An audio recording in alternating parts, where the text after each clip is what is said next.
Hey guys, happy Vlogmas. Just getting off from work and we're going to go home and cook a quick dinner.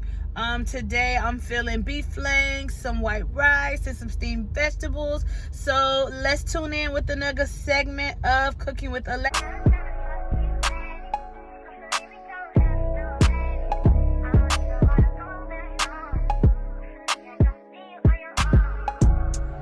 So I'm picking Courtney up before we go home and cook dinner. So I just pulled up to her school and let's get this little rugrat.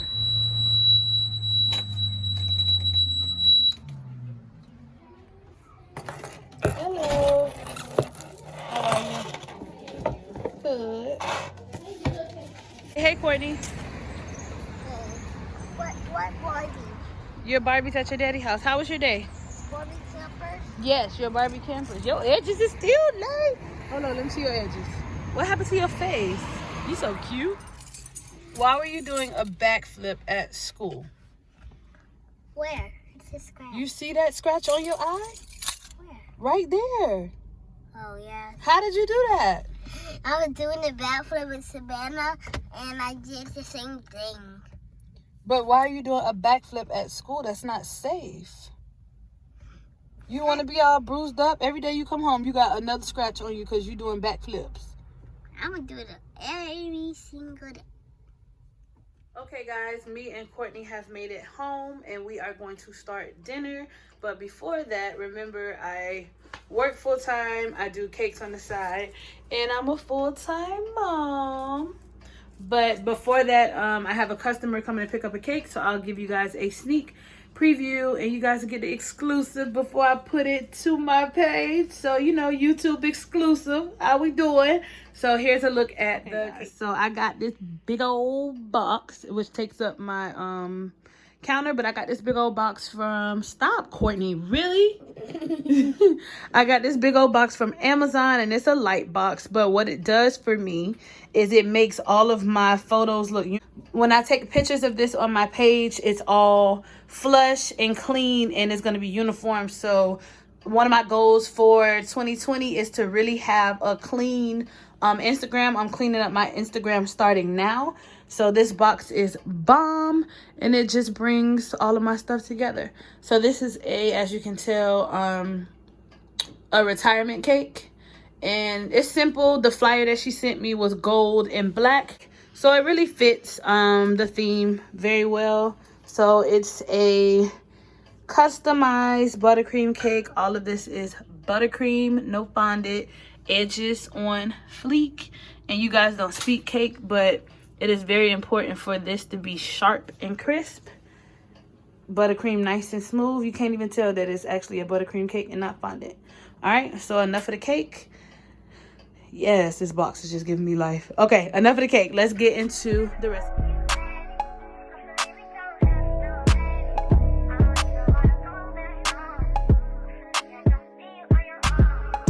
All right, guys, it's time to cook dinner. I'm gonna put dinner on.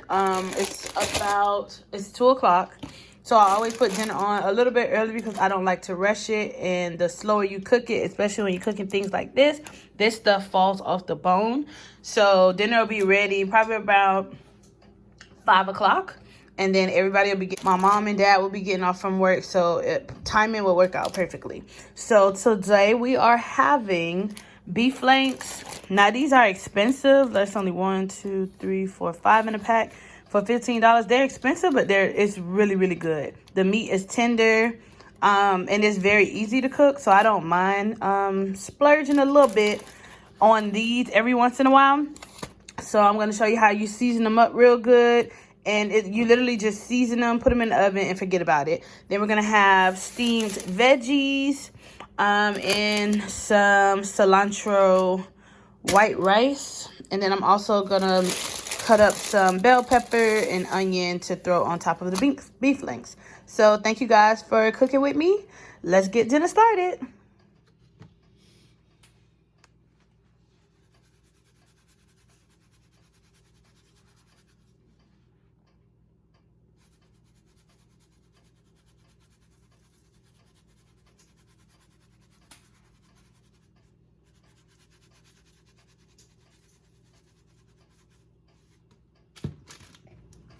So we started off with some garlic powder. Now this is Badia's complete seasoning.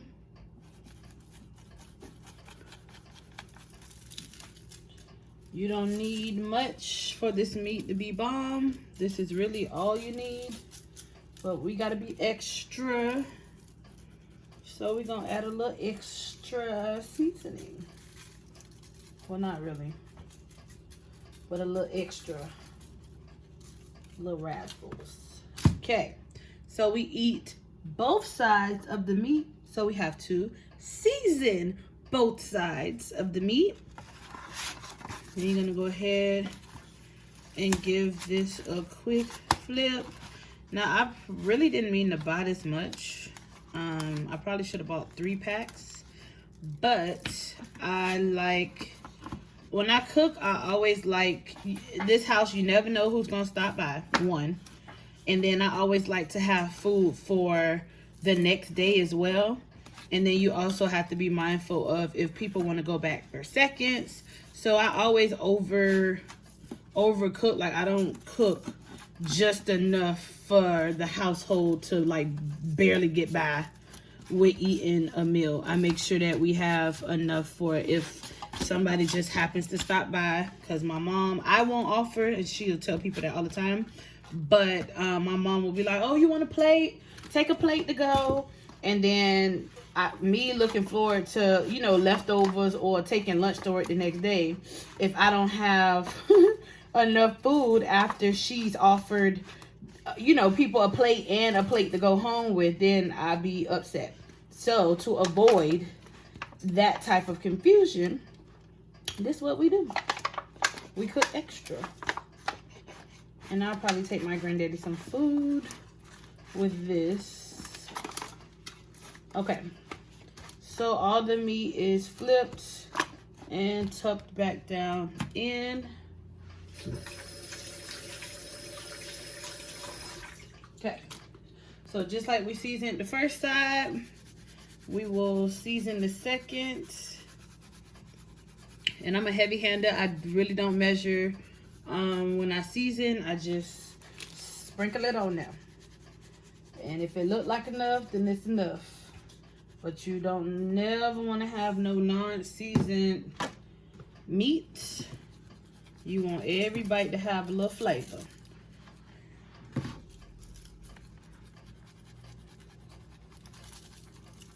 Go back, season that, and all right, that look good.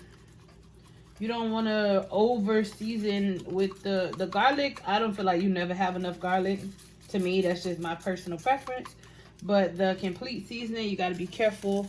You don't want too much because you still want the natural flavors of the meat to come through. But you do want to season your food a little bit. So I can eyeball it because I've been doing it for a while. That's that on that. And then we're gonna go ahead with bay leaves, and you just randomly throw it on in there. And once the juices start cooking and getting sopped up, I get that from my other fellow YouTuber, Stovetop Kisses. She always say, oh, that thing gonna be sopped up, and I cannot stop saying it's hilarious. But you don't want to overdo the bay leaves, just a few. And that's okay. So now I'm going to cut up onion. I'm going to cut up bell peppers. Am I really going to do that? I'm being lazy, y'all. I don't know what it's looking like. Yeah, I might cut up a pepper or two to throw on top of this. So once I cut them up, we'll be y'all. So I have chopped up green pepper, red pepper, and sweet onion, and I did it for both pans. So now this thing is ready for the oven, and just like this, we are going to put a piece of aluminum foil on both. Make sure you tuck the aluminum foil underneath on the side so that it gets nice and seamy. And the vegetables are good because this type of meat makes its own gravy. So when it's time to put that gravy on that white rice, we're going to have some vegetables to lay over. So it's like good old smothered gravy, okay? So I'm going to wrap this thing up. I'm going to show y'all what it's supposed to look like before putting it in the oven. And remember that we have our oven already heated up to 375 degrees. And these will cook for about 2 hours.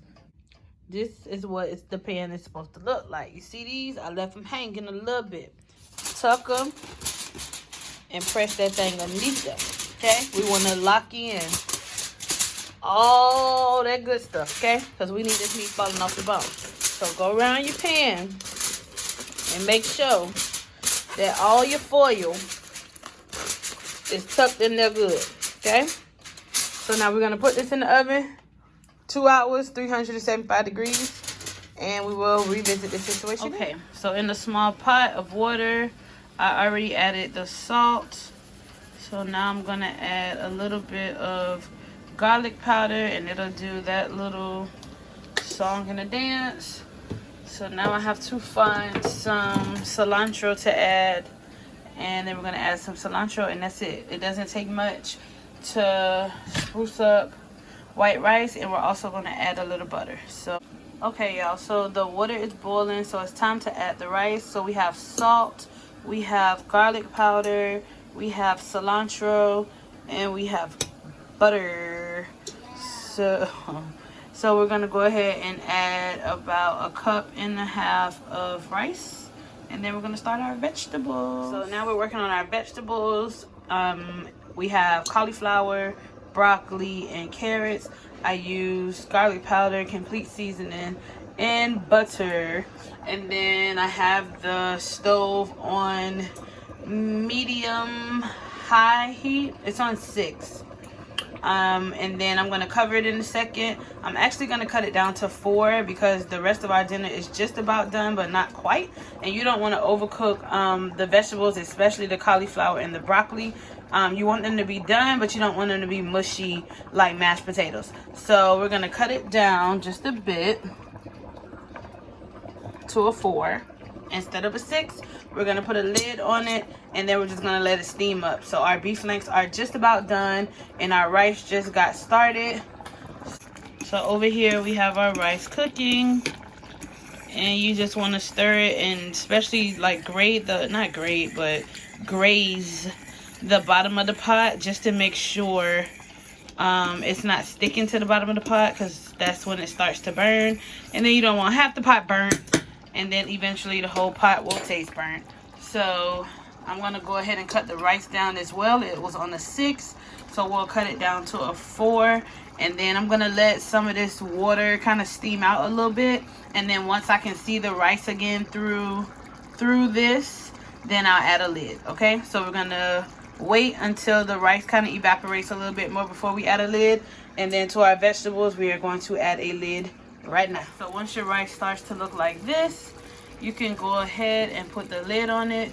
I would let it simmer on 4 for about 2 to 5 minutes, and then I will cut the temperature down to a level 2, which is one of the lowest settings, and let it kind of steam up a little bit. So we're gonna go ahead, cover that. Okay. Our beef links are straight out of the oven, and they're hot, but they came together beautifully. Our peppers and onions roasted nicely, and as you can tell, me leaving them in the oven a little bit longer on the 375, I didn't have to take the aluminum foil off of it for it to brown on top. They browned beautifully. So this is our first pan of beef links ready. This is pan number 2, and I'm gonna condense it and put it all inside of one pan. Like I said, I'm gonna make a plate for my granddad. Yeah, it came out very nice and hot, nice and brown, and I wish you guys could taste it through the phone, but this is literally like one of my favorite meats, and it's so tender that it just falls off the bone. Let me see if I can get a demonstration for you guys so you can see how tender this is. It literally just comes right off the bone. That's how tender it is.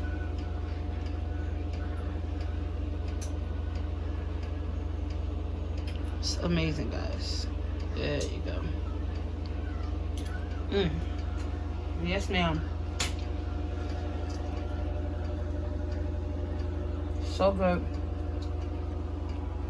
All right, y'all, real quick, because I'm hungry. This was the ending result of tonight's dinner. As you can see, it's piping hot, so I'm going to sit down with my family and we're going to eat.